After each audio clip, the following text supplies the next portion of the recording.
Welcome to the fourth edition of ID Talks. Today, ID Talks Impact. We will be discussing about clever ways to measure impact in the youth projects and beyond, and especially focusing on inclusion and diversity aspects of project. I will be now very much trying to pronounce this right, but today's speaker is a good friend, a wonderful colleague, Özgehan Şenyuva. He is an associate professor in the International Relations Department of Middle East Technical University in Ankara, but he works beyond Turkey and beyond his university on Europe-wide research programs. And we will be also sending you a more detailed biography of Özgehan afterwards. He will be focusing his presentation not only on his own research initiatives, but also sharing with you some larger Europe-wide initiatives of research, especially research connected to European Union youth projects. Özgehan, I hope I didn't spoil any part of the mystery behind your speech, and I will be very, very happy to now pass you the floor. Please enjoy, and let's have a beautiful ID Talks today.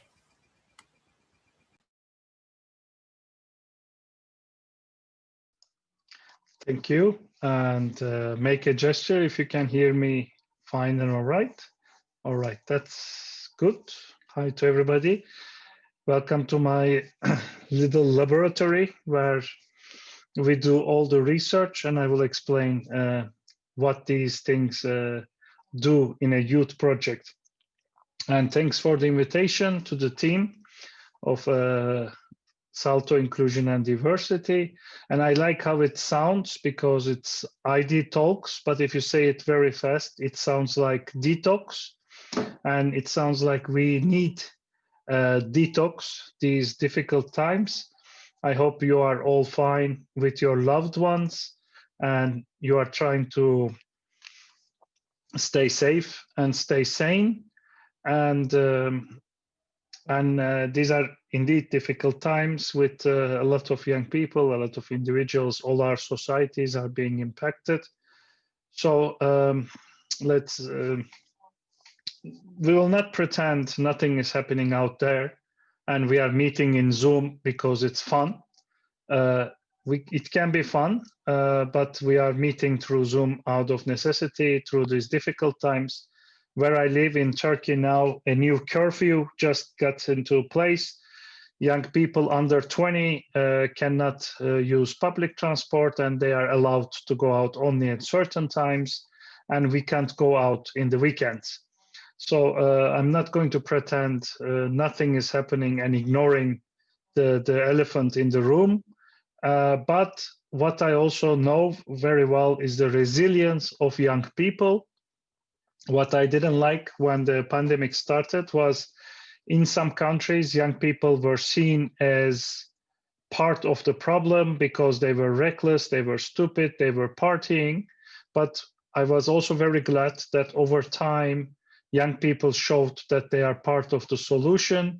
In almost all countries, young people had very nice initiatives, immediately transferred their know-how, their energy to support their societies. I have just completed a paper for Salto Solidarity Corps, and where I was investigating local initiatives.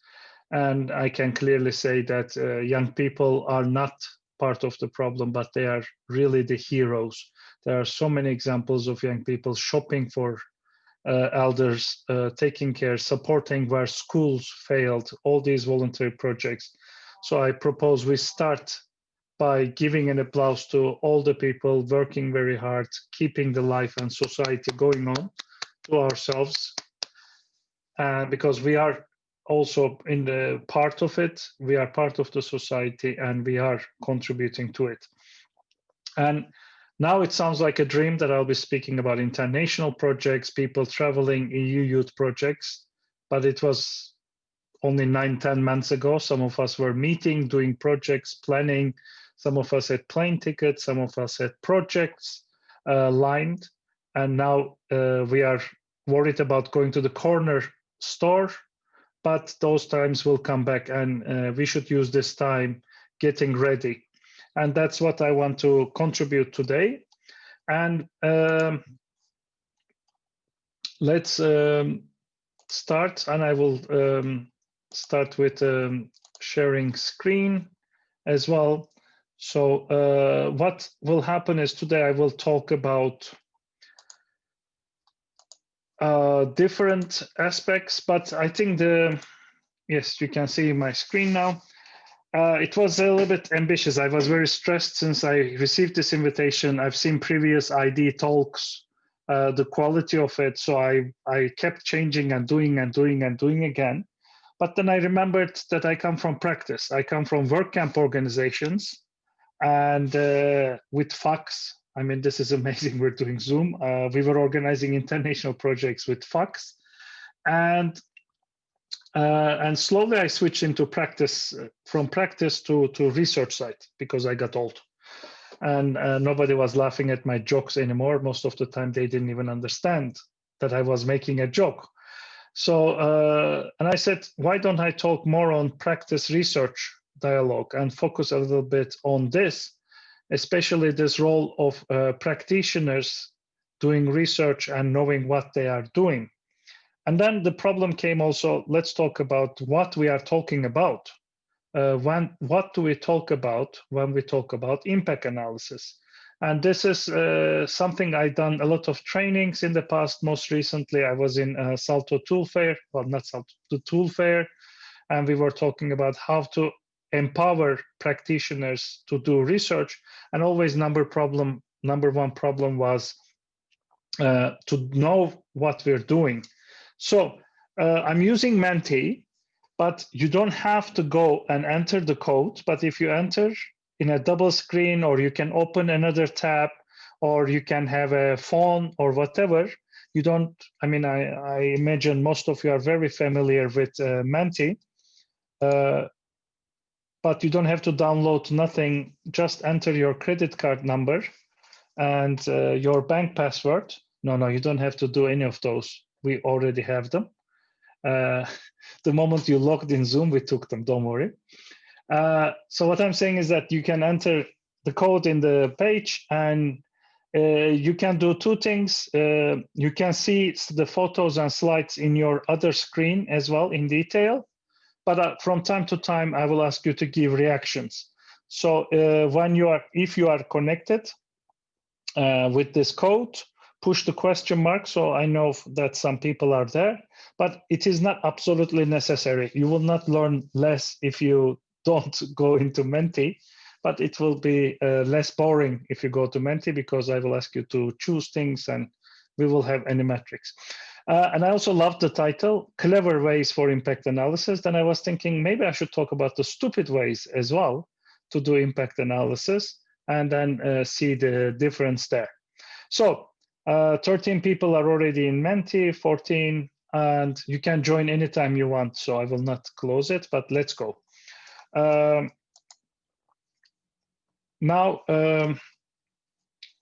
let's start with a definition. And before definition, this was a very good drawing, a picture I love. And this summarizes the life for us. The academics, which I became and am now, do some research, find some interesting things. And then by profession, we are asked to publish them in journals so we can keep our jobs, get a new job, or get a promotion, all these abbreviations, assistant, prof, doctor, etc., etc. And then these articles are problematic because some of them are very expensive, to be honest, unless your university subscribes to it. But I, for instance, recently I saw a very interesting article published. I wanted to download it. It was 45 euros for one article. I emailed the person and she emailed me back, but 45 euros. And imagine I'm in a university, I'm writing with a title. When I was working in a youth organization, if I see something about the impact of COVID on Solidarity Corps volunteers, I would like to read it because I want to do this project. 45 euros, I'm not going to pay. So this link, disappearance between practitioners and academics or research is always bothering me because I'm both, I'm in between. So I wanted to also talk about this and how to bridge this, prevent this waste. Let's start with the definition, because the moment we talk about science, data interpretation, observation, it sounds too complicated, too sophisticated. I mean, this is what we teach in methodology courses immediately. What is a scientific method? But basically, this is not much more sophisticated than deciding which jam to buy for breakfast, where to go out with your friends for lunch. You just observe the prices, the quality, who else is going there, the transportation. You classify it as expensive place, cool place, not cool place. You collect the data, who is going, how long it will take, and then you make a decision. This is what we do every day, minute by minute. Do you wake up, which shirt to wear?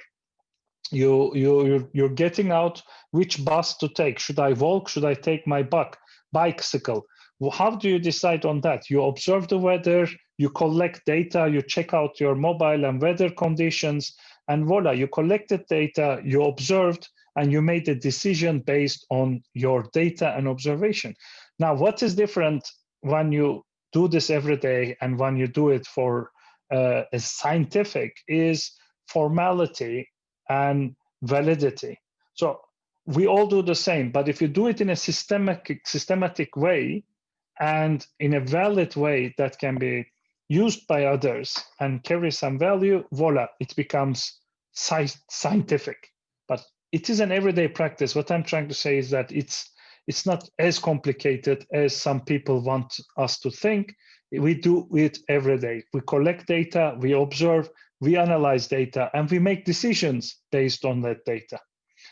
Okay, and this is where monitoring, evaluation, and impact analysis come in your screens. If you are using Menti, this is the moment where you will push something.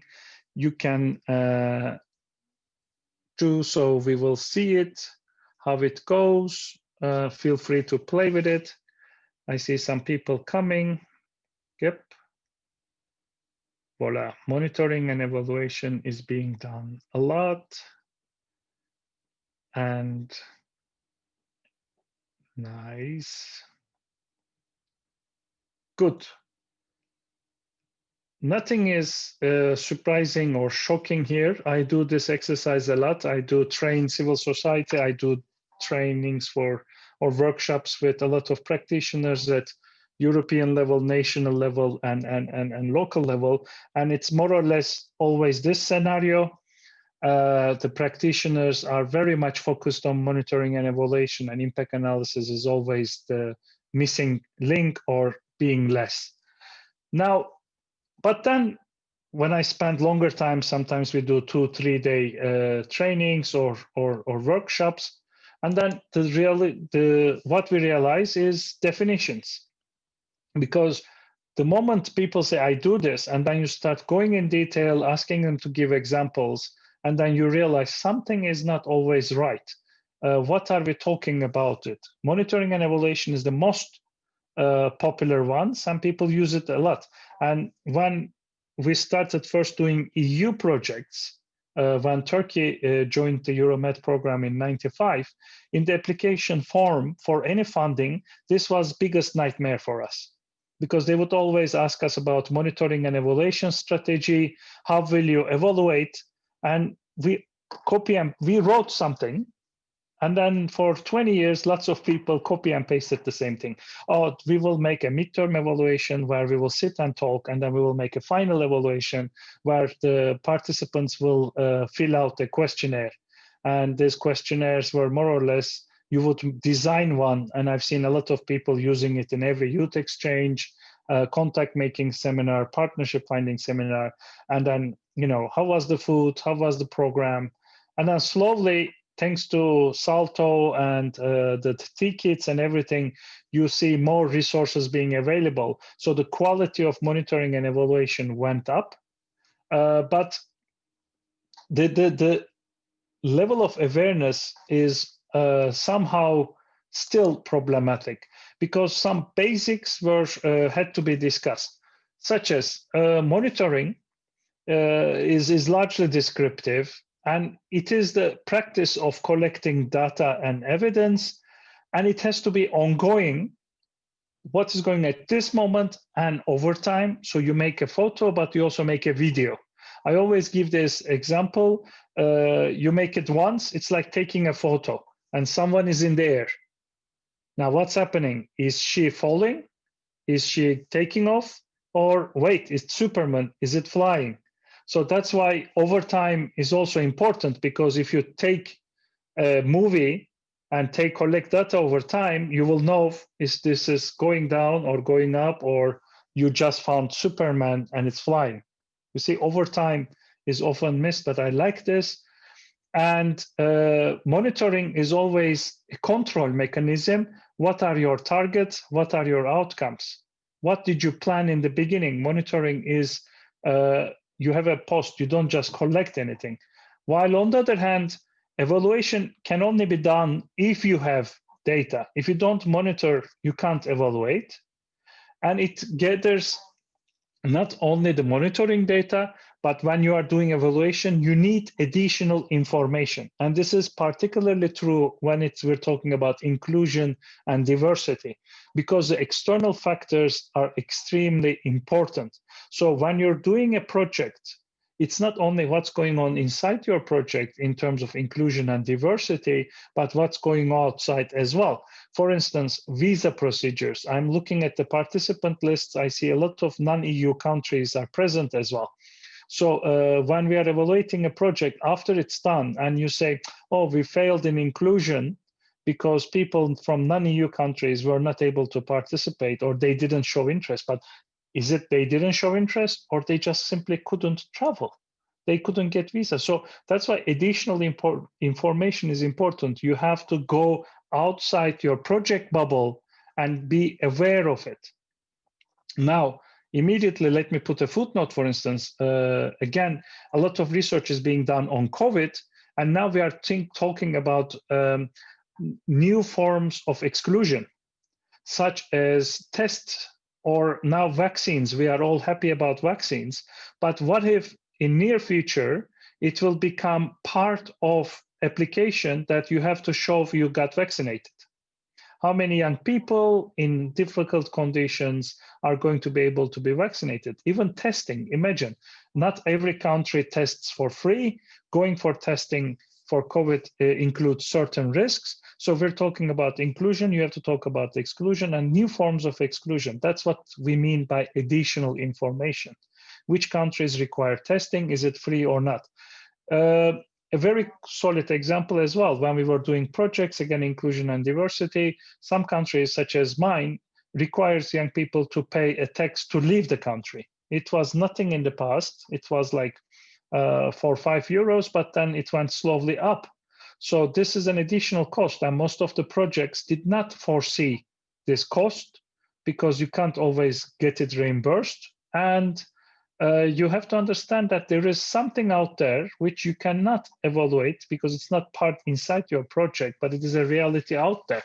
So speaking about inclusion and diversity, you have to be particularly in tune to additional information and have channels of it coming. If it's talking about young people with minority backgrounds, then you have to know their realities. Unfortunately, I've seen many projects over the time which were planning at the planning period, they would be ignorant to the fact that there is Easter that the Christian world celebrates and Muslims and Jews don't celebrate, but there is not one Easter. And I've seen so many times people putting meetings and projects on Orthodox Easter, saying, and when people said, wait a minute, it's Orthodox Easter, we can't come. Oh, they said, it's Easter, we can't come, we would rather spend it with family. People saying, no, Easter was 1 month ago.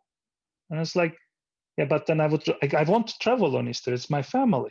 So this is what we mean by additional information, keep being in tune and being aware of it. And evaluation is at the end, comparing what was your target and objectives in the beginning and how much of it you achieved. Now, the issue with impact is you have to look at the effects, particularly long-term effects. Each contact leaves a trace. So you have to chase this trace. What did it change? Most of the trainings they are giving out of the youth world is about development projects. If you go to trainings, courses, there might be people giving those trainings among ourselves. UNDP, for instance, spends millions of euros in development training, development project training. Makes me jealous from the youth field because we do much more with less amount of money. However, they always give the same example that you build a water well. Your target was to build it in 1 month. You did build it, but how did it change the people's lives? Because there is water now in the village, people, especially young women, have more time in their hands. So how does it affect them? This is it. You can have your monitoring about the water well. You can have your evaluation that you succeeded opening the water well, but how did it change the lives of people? You found 5 young people with physical disabilities or differently abled, and they attend your project. What is going to happen afterwards? And that's the impact. And most of the time, directly and indirectly, intended and unintended. That's the issue, because you might not have planned to have an impact on education by opening a water well. But because young women are being sent less to the river 10 kilometers away to bring water, they have more time so they can go to school. And you have an impact on education, which was indirect and unintended. You see, impact assessment makes it very complicated picture, and that's why it's a little bit harder than evaluation, but it's extremely, extremely necessary. Now, then how do we do it? By the way, all these examples and definitions, there's a link, and there will be a lot of links coming in the chat for you to have further readings, okay? Now, let's come back to this issue then. This research and practice, because the problem most of the time practice does is to externalize research. When we talk, we make focus groups, we give trainings, we ask practitioners, youth exchange people, making simple youth exchange, people making a voluntary project with kids in their neighborhood after school so they don't go and get involved in criminal activities. And they say, oh, we don't do research, we don't have any research, we can't do research. But it's not a set of skills or degrees. You don't have to have a PhD to do a degree. Pool of European youth researchers, which I am a member, is composed of researchers with academic degrees and without academic degrees. It is a way of thinking, the questioning. What am I doing it? How am I doing? And what are the results? You are going through this process on deciding what to wear in the morning, whether to take the jacket, whether you should eat pasta or chicken in a restaurant, but you are also doing it whether you want to have use photography as a tool with working with young people with fewer opportunities, or you want to have a party the second night and a field trip the third day. You're always making these decisions. It is just the systematization of it and asking, why did I decide to do a field trip on my third day of the project to this monument? What is the purpose of this? What am I trying to get? And how is it going to impact the people to see this monument? How is it going to impact the people to spend the night talking about their food and drinks? Sometimes the practice does things on an autopilot. You know, youth exchanges, third day intercultural night. Why? Why are you doing intercultural night? What is intercultural night? Everybody makes a presentation, opens a flag, you eat some cookies. Okay, but what is the impact? instead of getting a headache and stomachache the next morning because you ate and drank so many things. When I was evaluating projects, I always ask, why did you put intercultural night the third night? Why didn't you put it the first night? Oh, people need to get time. Did you think about this? Or it's just because you always did it this way? You see, why are you doing it? What is your goal? And how will it impact their lives? What do you put after the intercultural night? Because people will go to bed late, and this is where they are going to dance. So what's next morning? Did you plan it accordingly? This is research, but you don't need a PhD for this. Most of the people with PhD don't know what is intercultural night, so they are in the office writing thesis. Okay. Yeah, some of the examples, for instance, this was a workshop I did with the workers of a youth center, and I asked them to ask questions about what they do. Don't do it first and then ask questions. Ask questions about what you do when you are doing it. And they started talking, and these are the ones I chose, talking about inclusion and diversity, because one of them complained that it's only young guys coming, 15, 17, but the younger ones never come, and it's always male. The girls don't come in their center. And then they said, do you ask it? I said, no, I thought about it now. It's like, okay, so you need to do research. He said, I can't do research. We don't have time. We don't have money. It's like, no, ask the question and let's talk about it. But it's not as easy as possible. Again, this is, I had to make it look. This is me, associate prof, talking. This is me, ex-trainer, talking. And this is me, associate prof, talking, okay? This is methodology course as well, 101. We always teach there is not one research. There is not one big monster called research. There are different types of research. And it's, why are you doing it? Applied research is to solve a problem. Descriptive research is to describe a situation. How many people are coming to my youth center? How many of them are male? How many of them are female? And what times they come most to my youth center? This is descriptive. You can make it explanatory. You can say, mostly men are coming, males are coming to my projects because the culture does not allow young males and young females to do physical activities together. Or it's demographic. We are in a neighborhood where there are a lot of dormitories, and that's where there are more young people living in males living in my neighborhood. That's to explain something. And then, are you collecting numbers or are you collecting words? And are you looking for meaning, quantity or quality? I'm not going to bore you anymore, but it's just important that these are not, you have to choose and you have to know what is your purpose. Okay, that's why you need to do a little bit of homework. I'll come back to that, but there is not one research. That's what I'm trying to say. There is different research for your objectives, what kind of data you're collecting, and what are you going to do with your findings. Now to you. You hear a lot about this term. It's very popular. It's one of those hashtags now. You can't avoid it. Which one sounds more familiar? Which one do you hear most? Evidence-based. If I say evidence-based, what is the first thing that comes to your mind? How many times you hear which most? Yeah, I kind of poisoned though. I've spoke a lot about evidence-based practice, but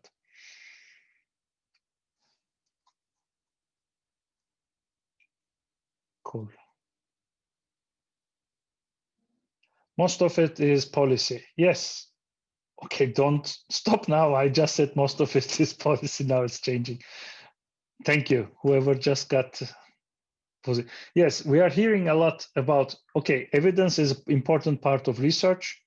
The way of thinking is you make a claim and you give evidence to support this claim. Okay, this is how you're supposed to work in a scientific environment. Otherwise, you just make claims. And then people should ask you, what is the evidence of it? Okay. But evidence-based policy became extremely popular. Most of the documents are talking about evidence-based policy. The European documents at EU level, it's evidence-based policy. One of the most buzzwords, hashtags, and what so on and so forth. But evidence-based practice is also crucial. We have to know what we're doing is working, and we have to know why we're doing what we're doing. And evidence is necessary. You say, I am making a youth exchange talking about games because games are universal and every young person played games when they were children. So no matter which religion, which ethnicity, which language, which culture they come from, everybody plays games. So this is a good way for us to start a dialogue and come together because games are universal. Okay, good. But let's see, why did you choose it? How did you choose it? And did it really work? You need to give evidence. Or we are providing services. You're running a youth center, you're making a voluntary project, you are running Salto. You are, at the end of the day, we are providing a service. But evidence-based practice helps you to explain, this is what my target people need. This is an effective way to it, and this is suitable. And evidence-based practice also provides accountability. This is sometimes forgotten. We are not a gift to society sent by God. We are accountable as youth workers, as trainers, as practitioners, because most of us also operate on public funding. Yeah? And we have to show evidence what we do is what our stakeholders need. What we do is effective and it suits them and it is what they prefer. By the way, evidence-based practice is for not only for youth work. Even if you're running a business, this is what you would operate in. And we have to think within this frame as well. We are doing something. And when we are in our bubble, I notice we know youth exchanges are good. We know trainings are good. But the moment we go to social recognition, think about Pathways document on recognition, individual recognition and social recognition, sometimes it's hard for us to explain to our teachers, to our colleagues, even to our family, that going and doing a youth exchange 1 week is not about games and funds only, but there is a huge element of learning and competence development to it. Okay, and we have to give them evidence to show what we're doing is making a difference. Then let me provoke. Can you do research as well?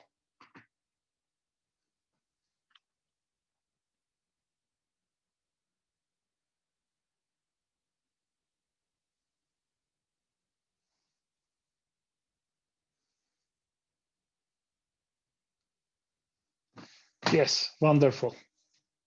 I should have asked this question when we start, but yes, we can do research. And how do you do it then? What are your favorite methods? I love, is it GIF or GIF? Write in the chat. I'm always, how do you say GIF or GIF?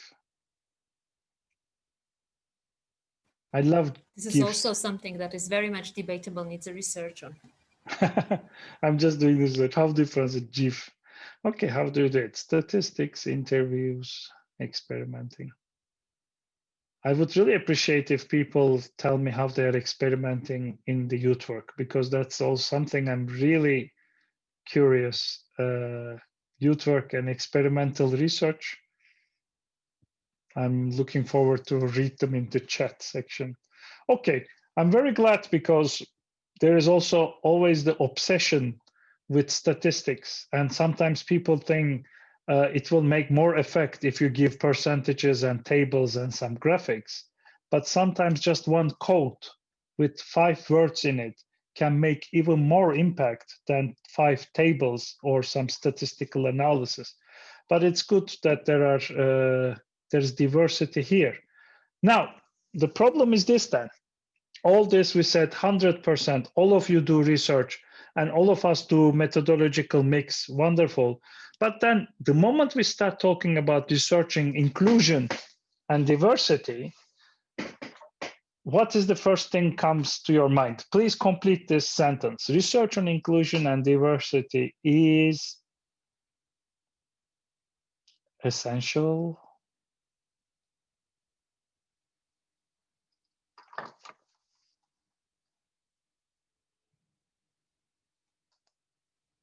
Aha.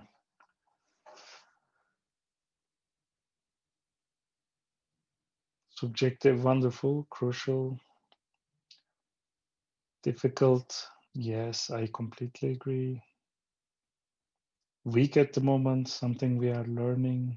Yes, it's under construction. It's the future.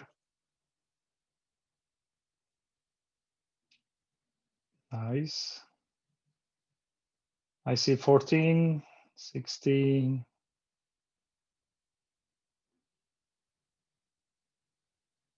Okay, I see two things. One is agreement that it's important and crucial, but on the other hand, it is not as easy as other fields. This is a challenge. I see that people recognize the challenge of it because it's difficult, complex, it's subjective, weak, and lack of valued indicators. I'll come back to that. So we recognize it's important, but we also recognize it's not as easy as it sounds, and it's challenging. Now, this is the issue. When we do research on inclusion and diversity, and I was part of several research looking at inclusion, RAY network, which is RAY Research Network, is a very good source if you are looking at learning mobility, European programs, impact, evaluation, and monitoring of mobility programs. Please check out RAY Network, Research Youth. I'm part of that network, and we had a special study on inclusion, which will be shared in the chat section. And then we realized that we are stuck in this triangle, that there are things we know on inclusion and diversity, but we also know what we don't know, such as certain segments of society, certain reality, whatever. But there was this huge, so many things what we don't know. We are trying to look at impacting the impact, and even the description of inclusion and diversity. Somebody wrote in the previous word cloud. It's very subjective. What is inclusion? What is diversity? Was changing. So the moment you try to research it, there was this huge field that we didn't know how people were seeing diversity and inclusion. And this brought us to this challenging. Yeah. The fundamental problem is measurement. I mean, this is the fundamental problem of social sciences in general. We can measure the temperature, we can measure the blood pressure, but we can't measure racism. We can't measure intercultural learning. I mean, this is why I have this behind. I was joking with the team before saying the one on the top is measuring digital competences. The one in the middle is measuring intercultural competences. And this is learning to learn, you know? So when a person finishes the project, she comes here, we put the, all these plugs and say, 5 degrees to the north. No, this is a problem. This is a serious problem that we can't measure directly. So we have to measure always indirectly. And then comes this, what you said, complexity and subjectivity of it. We were making a focus group and we asked people, was your project, ex-participants, that's in RAY inclusion research. We asked them, do you consider yourself as a young person with fewer opportunities? And 80% in the room said yes. And we were thinking, wow, this is a lot, And then next question was like, can you explain, why you think you are with fewer opportunity? And they say, I don't live in Istanbul and Ankara. I live in a small city. By the way, small city in Turkey, we're talking about 1 to 2 million, which in Europe would make a sizable, nice, comfortable country. But I live in a small city, and everybody living in Istanbul and Ankara have better opportunities than me. I am always excluded, so I am with fewer opportunities compared with people living in Istanbul and Ankara. I was like, yeah, but you just finished university, you speak 2 languages, your parents are doing okay, you're economically, you are everything but, But it's not, this is what I was thinking inside. And then compare with someone living in the suburbs of Istanbul, under extreme poverty, exclusion, whatever. So the subjectivity is problematic because everybody sees diversity from their own diverse point of view. diversity includes diversity in opinions as well. And also we asked them, did the project include people with fewer opportunities, for instance? And they were obsessed with physical disabilities. They would always speak about physical issues. And yes, there was a girl in a wheelchair. I was like, anything else?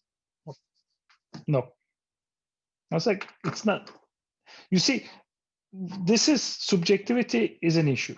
Time is an issue, especially on impact analysis, because impact is long-term effect. So what is necessary for us to know is before and after, and also long after. I'm very jealous of countries where they have so much data that they can do 20-year, 30-year tracer studies. I listened to some presentations, I read papers, like they are looking at the income levels of people who finished university and who did Erasmus in their university for last 15 years. I have no such data. I can't go back and look and find this, So this overtime is necessary for impact. But as youth workers, we can't always reach 15 years after our project. I mean, Anna and me did a project 10 years ago together, and then maybe more. And so much has happened, and we don't even remember our participants, yet alone tracing them, following them. This is beyond the capacity of us as trainers. It's gone. We did it. It's over. Close the chapter and next one. That's why, for instance, so many practitioners, youth workers are doing 20, 30 projects in their active years, but they don't follow 20 young people for the next 20 years. Yeah, so this is an issue over time. And to do impact analysis, you need over time. I had a young migrant girl in my project, and after the project, 10 years later, she became a trainer herself. We can collect anecdotal stories, but they are one or two. We don't do it properly. And the method is difficult. How do you do it? At the end of the project, you can make a survey saying, did you like the food? Did you like session number 1? Did you like session number 2? But how do you chase the impact 10 years later? You have to meet regularly. Now, it is not impossible. Howard Williamson has some stories of his research for 20 years. He met young people when they were 15, and he followed them for 20 years, 30 years. And showed us what became of them. But as a youth practitioner, this is difficult for me to do because I'm busy with my NGO, my next project, young people. I am not in a position to follow a young person 20 years. Yeah. So this is an issue. Then what do you do? What to do? We don't do it? No. The first tip, strongly I would recommend, is know what you are doing. Don't do monitoring and pretend it's impact analysis. I've seen reports of projects saying, oh, according to our impact analysis, 25% like the location and like the games. No. So you have to set clearly in the beginning that I will do monitoring and evaluation, and I will try to do impact analysis. I will do impact analysis on top of monitoring and evaluation, but don't mix them together. Lots of people are mixing them. Also, what I see most is monitoring mixing with evaluation.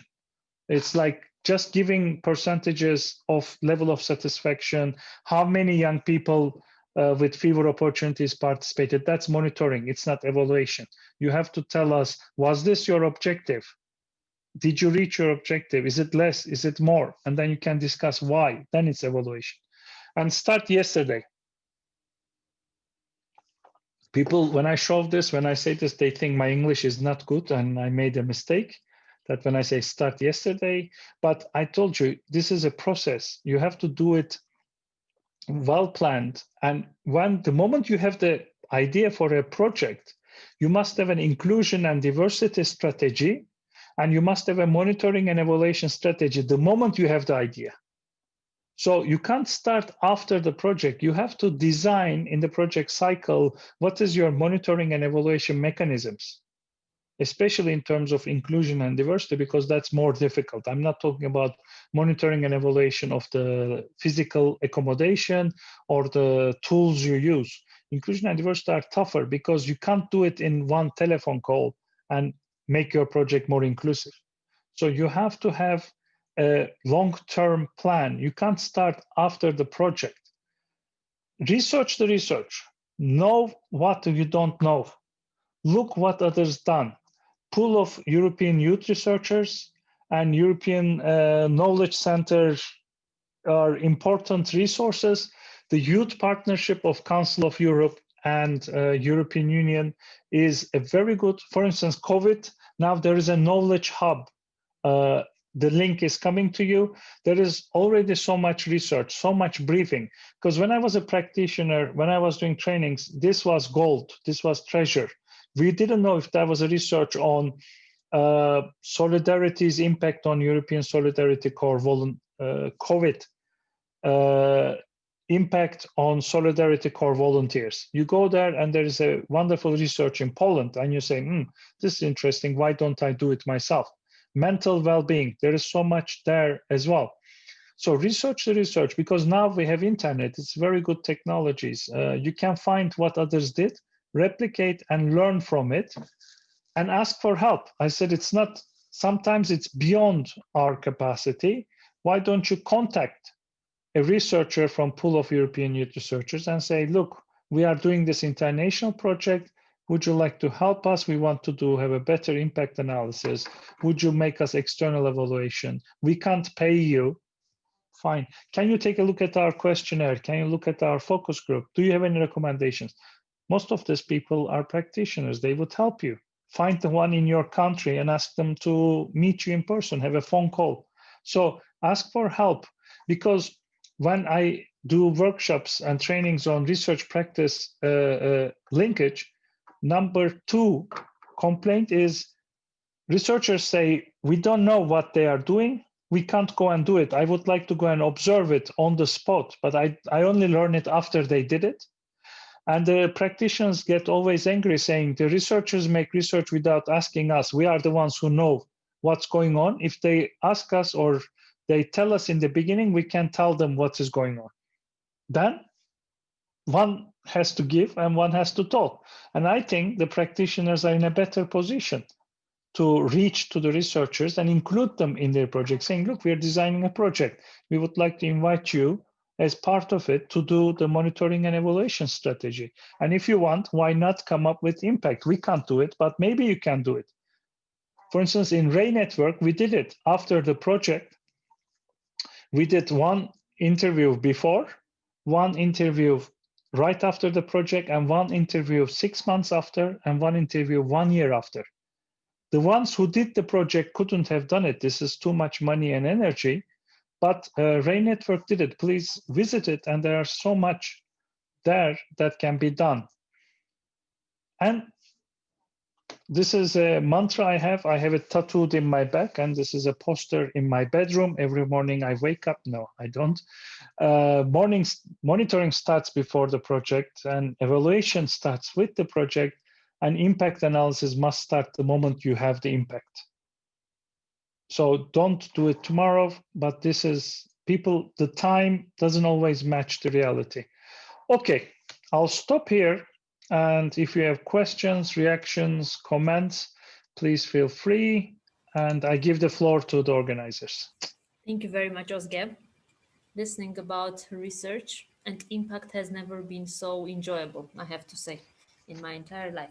Some of my researcher past is now shivering in my back, like, why did it have to always be so boring?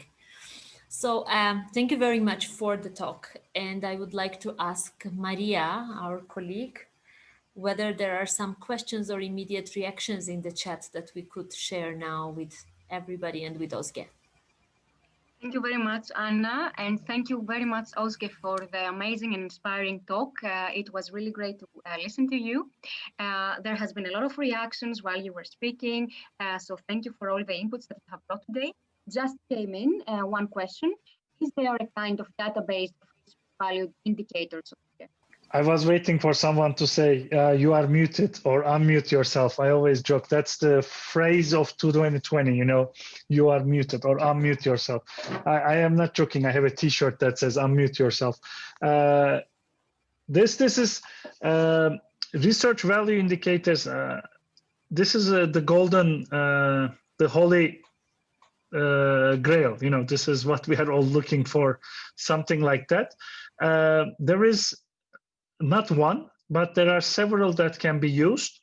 There is first of all, if you are more interested in evaluation, there is a ticket that I was one of the writers as well. It's a little bit old, but ticket on educational evaluation, available in English and Polish.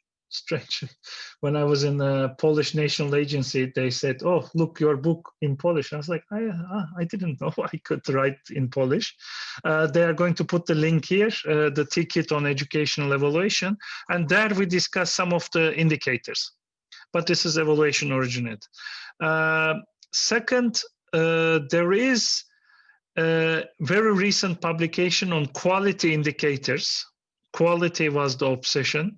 I can find the time, or Maria, probably you know this quality. There's even an app that Tony was obsessed. There's an application on how to make. Yeah, I will share it. Okay. There is a list of database of quality indicators that there's even an application actually, which is developed by Salto. You download it in your phone, you enter certain indicators, and it tells you how quality is your project, which is a big debate, by the way. But there is that you can follow. And I would say that different Saltos have over time developed some indicators that can be used in youth work. So I give you quality and I give you the inclusiveness. So please check them out. And Ray Network is also open. All the indicators they use. For instance, we have a indicator for learning. There was a special Ray Learn project, and in Ray Learn, we developed a set of indicators for learning. But let me bring back the same issue. This is all subjective and self-declaratory. What is a young person after the project? A very classical example I give is before, after, the most reliable one. We ask them, before the project, how much did you know about the policies, institutions of the European Union? 1 to 10, and people say 7. After the project, we make the same question and they say 5. So does this mean this project had a negative impact and make them forget 2 units? They went down, they forgot what they know, or now they know what they don't know. And they said, oh, maybe I don't know that much. I was a mistake. So, but it's self-declarations and it's always an issue. And for instance, Ray has an interesting control mechanism. We ask the young people in the project how much they learned, how much their competences developed. Then we ask the project leaders of the same project, how much do you think their competences were developed? And there is always a consistent gap between what the participants say and what the project leaders say. But who do you think is saying more? The project leaders or the participants themselves? Write in the chat. So we're asking the participants and project leaders about young people competences developing in a project, and there's a difference always. But which one is saying more? Which one has a more? Project leaders. Says Rita. Leaders, yes. And now there are 2 reasons for it. One is they are trying to show off and say that we deserve this money. But realistically, that was my initial reaction. They're saying, of course, they want to show what a wonderful job they did. Manuel was a great trainer. Look what I did to these people. When they came, they were nothing. Now they are super. No, but let's not be critical. On the contrary, they are in a better position because these competences are very difficult for young people to understand. Sometimes they say, I didn't learn nothing. We just had fun. We played games and I made 2 presentations. Like, are you aware that you made 2 presentations in a foreign language? I was like, yeah, I did. Oh, before I couldn't speak, now I can make presentations. It took time, but project leaders can tell it immediately. So the subjectivity, we are looking for different things. Okay, there was a question from Karina. Hi, Karina, good to see you. Özge, I think Karina's question is something that is very broadly somehow wrapping up generally the session. So maybe we could now break into the breakout rooms and let our participants have a little bit of a conversation more intimate group size. And then when they come back, we can also address Karina's question along with the other questions that the participants would like to address. So what we want you to do now in the coming 10 minutes, Maria will send you into small groups, and we would like you to discuss a little bit what you heard in this presentation and bring back from your group as a group either one question or one insight after that you have after this input. Yeah, so be ready to bring back one question or one idea, insight that you have per group, and also, of course, discuss who will be the spokesperson on behalf of your group. So let's hear from each of the rooms. Room number 1, please. Who is your spokesperson? So I think it's me, and Please, I was Anna. Bahadir and Susanna. Yeah, so we were talking about what came to my mind, for example, that this is very, we heard a lot about this impact discussion nowadays, but I still think people find it very hard and complicated issue. So we were wondering that, first of all, that if the organization would like to start really measuring the impact, what is like the first step to actually do that? So like we need even more practical tools and simple ways, like how to actually start it, like what is the first step to do it?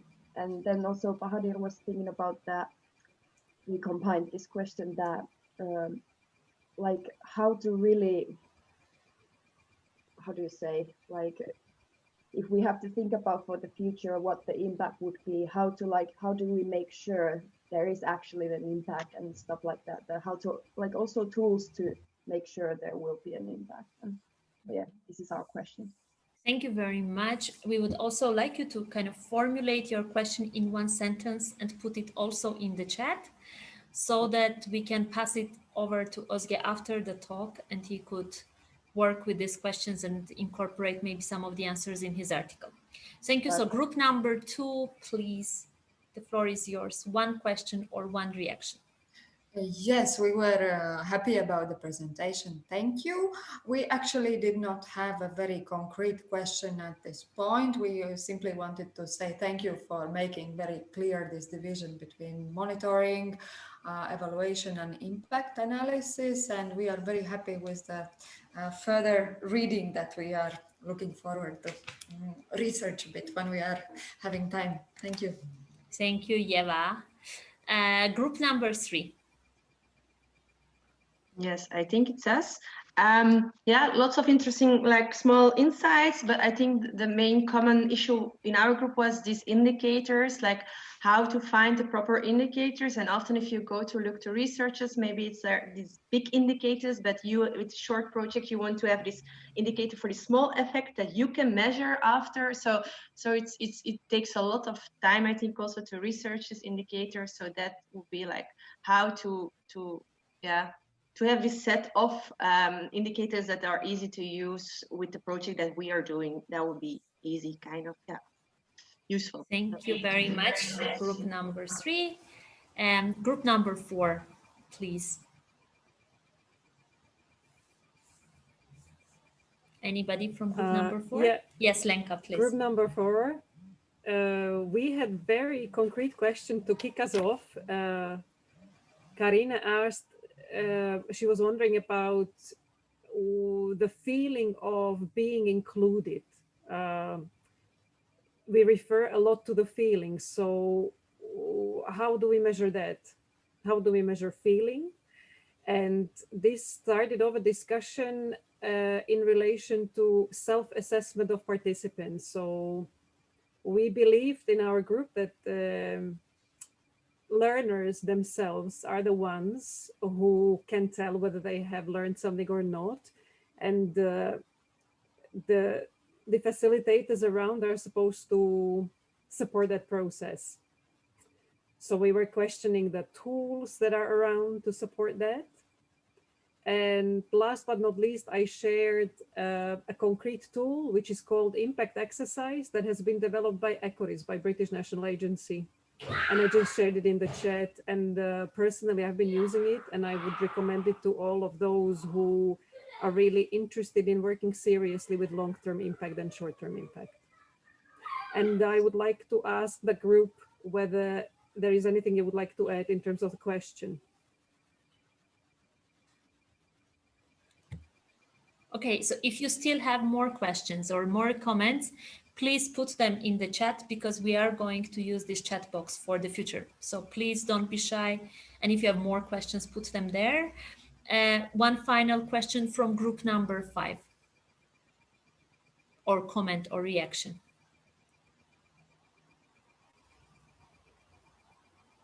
Hi. We talked about this self-assessment thing.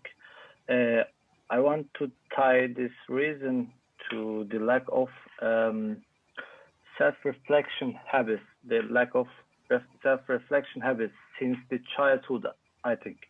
How can we improve this until a youth exchange? How can we create the true motivation? Because when youth exchange happen, okay, we're in abroad and we have motivation to do that, new people, new environment, but in our realities, how can we manage that? Thank you. Thank you very much for all the questions, comments, and the very lively chat box right now. So Özge, you have the floor to address the questions, but of course, some of these questions are much broader than the time we have for this ID talk. So maybe then we can also take them further into the article or in another discussion. You have the floor now, please.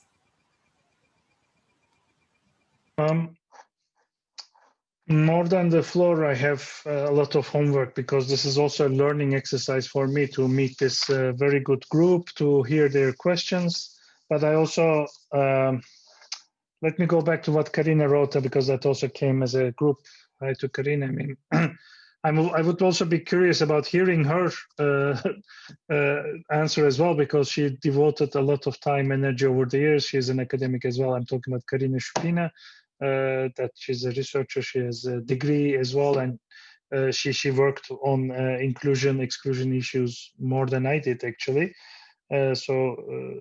I reversed the question to back to her, because I'm also curious what she has to say. But on this issue of what is the first step to start this planning, because you have to start with the ambition, saying I'm going to have an impact analysis, and you're going to say I'm going to look at because impact is an outcome of your intervention. They are having their normal lives, and then you're doing a project. I don't know what you're doing. You might be a small youth center in a town. You might be an international organization doing an international project. You might be starting a new forum theater group. You might be starting a volunteer group. I don't know, but you are intervening. That's why most of the trainings they talk about intervention. Yeah. So you measure the impact of the intervention, but I find it problematic. But when you do a project, you change the life. So you have to say, I want to measure the impact of this particular intervention. Let's say you start a forum theater group in Turkey with a group of young Syrian refugees in Turkey, because we have 4 million and they are excluded. So I want to start this. So you immediately know your target group, and you say, I'm not going to do just a project, because sometimes we're very much project oriented. But you say, I want to trace the impact, which means very beginning, you put the goal of making impact analysis. Then the next question is impact of what? Impact of working together with the Turkish people, or working in a youth center, or having something to do after 5, or learning the forum theater, or doing forum theater. I don't know. But the next question is, what is the impact I'm trying to measure? Impact of what? Being part of something, or particular intervention? Are you going to give them a training, for instance? Is it receiving this training, or is it just doing it afternoon? Yeah. Then the moment you said, I'm going to measure impact of what, then you have to have a plan, because we can't save the world with 5-day youth exchange. We can't end racism because we had a 1-week thing. So what you should do is set your objectives. What was the objective of your intervention? I gave the example of water well, for instance. When you opened a water well in a village, was your intervention aim is to stop bringing water, but also stop young girls being attacked because they have to go to 10 kilometers to bring water. By the way, this is a real case. That's a very good example of unintended consequence. The rape and violence towards girls decreased because they opened the water well and girls stopped going to bring water from the river. Hence, they were safer because they were attacked less. But that was not the aim of the project. You see, in evaluation, you don't see this because the aim of the project was to bring water to the village, but impact was girls were safer. You see, they didn't write in the project, we want to bring a well because girls are being attacked when they go to the river. They wrote that they don't have water, they are going to the river, so we will bring them water, they don't go to river. They were, this is UNDP, as simple as that. But then when they did impact analysis, what was the impact of bringing water to the village? You see, you saved young girls from being raped and violence. So the impact, you have to ask yourself, impact of what? But then the next step would be intended, unintended, direct, and indirect. An often mistake is people focus too much on intended and direct ones because they are easy to find. But a good impact assessment also should include how do you get the unintended and indirect consequences. Okay. Now, this is also related with the other question on how to do it, which ways are better and everything, methodological mix. That's why you need help and you need to be diverse, because unless you speak with the people, you can't do it with a survey, because if you do an interview, for instance, they can tell you things that you cannot think and put in your questionnaire. My concrete proposal nowadays, because I'm obsessed with it, is youth participatory. This is the new thing, action research. Portuguese are one of the leading examples of it. They did a wonderful project on health. I know in the European Youth Work Convention next week, it's next week, no, not this week, next week. There is a special training on participatory action research. But as a researcher, I'm amazed with it. By the way, I work statistics, quantitative data analysis, so I'm the boring guy. This is me. But I am amazed with the power of participatory action research because, Anuka, it is, for instance, in this, young people themselves decide what should be the intervention. The origins of it are very interesting. It started in China, where the state wanted to build a building for school, but the young people, young women objected, and they made action research, and they said, what we need is not another building, but empowerment and childcare. It's not we don't have a building, we don't have anything to leave our children to go to the project. So amazing that it came from one of the most authoritarian regimes. But I am amazed. So I think most of the questions, I have my hopes in participatory action research and participatory youth action research, because this would also stop a top-down approach. Sometimes as youth workers and trainers, we pretend we know what young people need and want. We say, you need to go to another country. But some young people don't want to go to another country. They don't want to go. Just because I wanted to go visit new places when I was 17, doesn't mean every young person who's 17 wants to go to another country backpacking or work in a work camp. But we don't recognize it. We tell them, this is what you need. You have to meet more people from Germany. I say, no, I don't want to meet more people from anywhere. So I have my high hopes on participatory action research. There are a lot of trainings now. Salto is doing it. In Tool Fair last year in Finland, we did a workshop on participatory action research. So I would definitely give you a a warning sign saying, follow this. I think this will take care of most of our problems, but there's no magic solution. But I'm very happy that young people themselves doing it. In Portugal, they did something on health. It took 1 year, but it was the young people focusing on youth health policy. You can find videos and everything. How to make sure there is impact? You don't have to do nothing. There is an impact. You can't avoid it. You can not have impact. This is like informal learning. Remember when we teach about informal learning, there is no way you can say, I didn't learn nothing. I didn't learn anything. Let me speak proper English. You cannot not learn anything, because even in a coffee break with someone, you learn somebody's name or how to pronounce GIF. You see, that's what I learned. So impact, you cannot avoid having impact. It's impossible, because every contact leaves impact. And this virus taught us that. So you have to really go like na 3 monkeys to not have impact. The problem is this the impact you wanted to have? And is it a good impact? Because not every impact is positive. So that's why we need to do assessment. Indicators, is it Yoke? How you pronounce it? Okay, I'm impressed. Yeah, Yoke. Yeah. I impressed myself. This is as I said, this is what we're looking for all the time. So far, there is no such thing. The last thing, big one, was on quality. And after fighting, I know the people, I know the team who worked it, and I know the one leading them, people who knows. It was Søren Christiansen, very experienced researcher, practitioner from Denmark. He lost some hair, let me tell you this. 119 indicators at the end of fighting 2 years, they managed to list. The link is there somewhere. 119 indicators to whether a mobility project is quality or not. So, and this is, inclusion and diversity is part of it, but that's what I'm saying. Even trying to do it is insane, if you ask me, but they did it. But there are people doing it, so you will find them.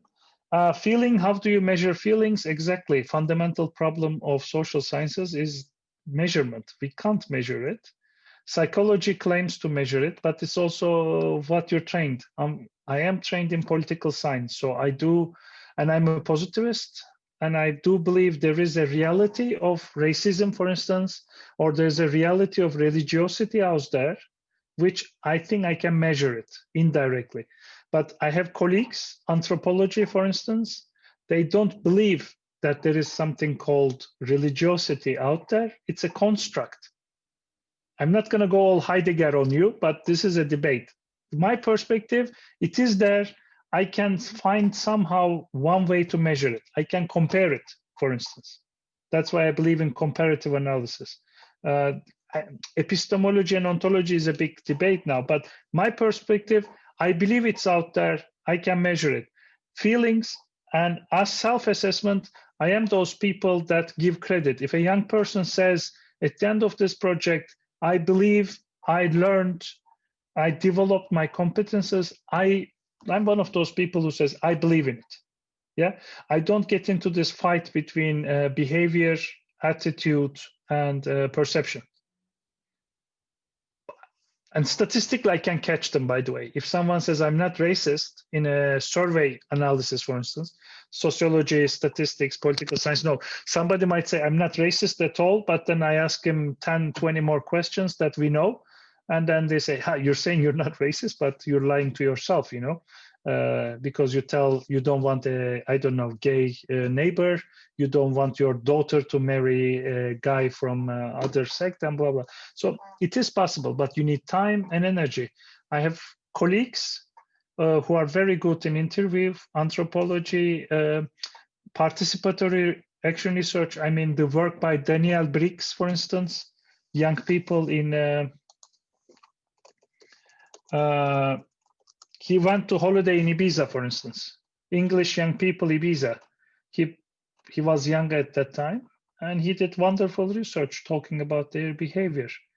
So there is so much being published on that as well. Follow youth partnership resources section. But there is not one answer. That's what I'm saying. That's the bad news. Good news is there are 100 different answers. So one of them should make us happy. Okay, self-assessment. There are different tools. Just think about Youth Pass.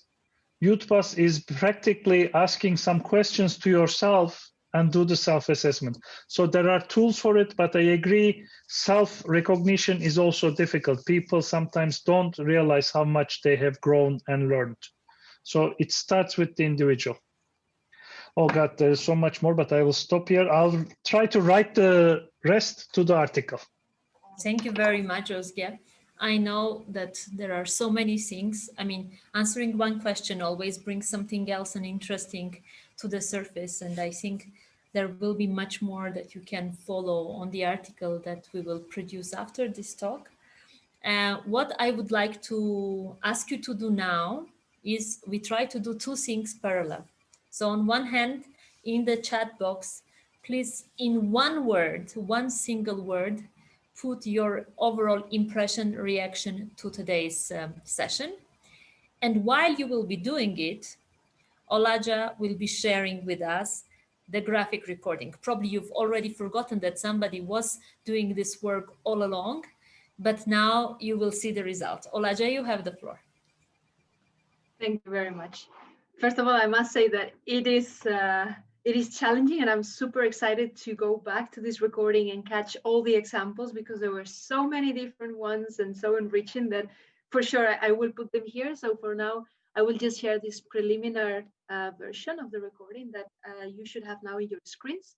So you can select the speaker view and then pin it. You should see it a bit bigger, even though the quality is not so good. So very briefly, we went through, first of all, this idea of research being a common activity that is nothing specific, nothing special. We all do it. It's just the way we do it that makes it more scientific or just more daily activity. Here we started with this differentiation between monitoring, which I wrote monitoring for some reason, live things, monitoring, evaluation, and impact assessment. And I allowed myself to take this reference to the pictures. So in the monitor, you take pictures, screenshots of what you do one by one. Then at the evaluation time, you look at all this data and you assess and you identify points from that.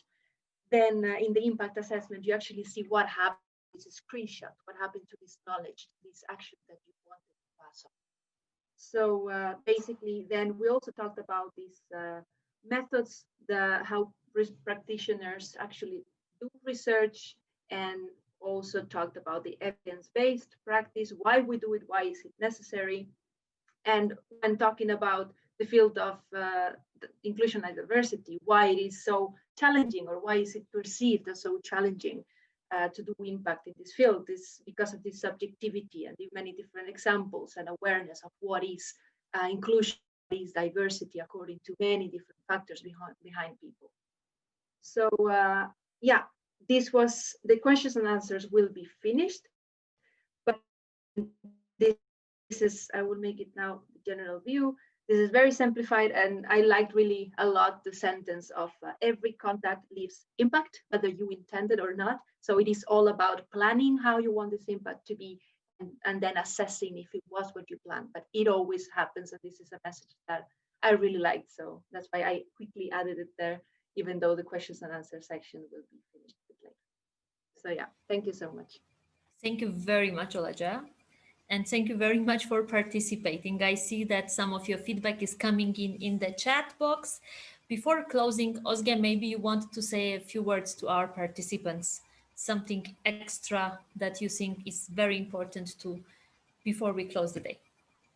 No, I said it in the beginning. I respect what you're doing, and keep doing it, and stay safe. And stay sane. I mean, it takes energy and time to spend 1.5 hours in front of your computer. We didn't give a break, which only shows commitment, and I respect that. So I am very glad you came to listen to me, and I'm very glad you are doing what you're doing. So stay safe and stay sane. Thank you very much. And thank you very much to all the team, all the participants. Just make sure you follow us on social media of Salto Inclusion and Diversity Resource Center. Very soon the talk will be available online on our YouTube channel, but you will also receive the article, these amazing graphics that I absolutely loved. And don't forget that we have one more edition, the final edition of this year of idtalks coming in 2 weeks. It is about future. So if you're interested in it, don't forget to go to our social media channels, find the link, register for the last session as well. And in that case, we will see each other in 2 weeks. Thank you very much for today, everybody. It was a great one. Thanks a lot. Ciao, ciao.